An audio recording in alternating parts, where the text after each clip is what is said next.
انا للہ و انا الیہ راجعون۔ معروف اداکارہ اچانک انتقال کر گئیں۔ جب اداکارہ کی ملازمہ اپارٹمنٹ پر پہنچی تو اداکارہ مردہ حالت میں پڑی تھیں۔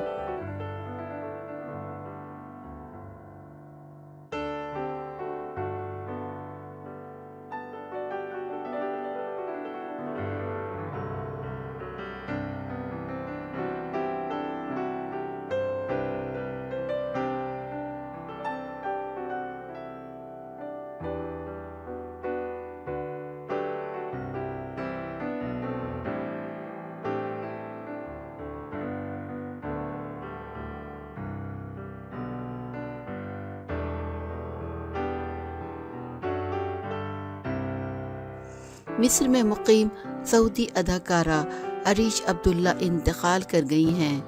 گلف نیوز کے مطابق 24 سالہ اداکارہ کی موت پراسرار انداز میں ہوئی۔ ان کی لاش مصر کے دارالحکومت قاہرہ میں ان کے اپارٹمنٹ سے برآمد ہوئی ہے۔ اتوار کے روز جب اداکارہ کی ملازمہ اپارٹمنٹ پر پہنچی تو اداکارہ مردہ حالت میں پڑی تھی، جس پر ملازمہ نے فوری طور پر پولیس کو آگاہ کیا۔ پولیس کی طرف سے ابتدائی تحقیقات کے بعد بتایا گیا کہ اداکارہ کی موت بظاہر طبیعی لگتی ہے اور انہیں قتل کیے جانے کا کوئی ثبوت نہیں ملا۔ بعد ازاں فرانسک رپورٹ میں بھی پولیس کے اس موقف کی تصدیق ہو گئی۔ اس رپورٹ میں بتایا گیا ہے کہ اداکارہ نیند کے دوران پلمونری ایمبولزم کا شکار ہوئیں، جس سے ان کی موت واقع ہو گئی۔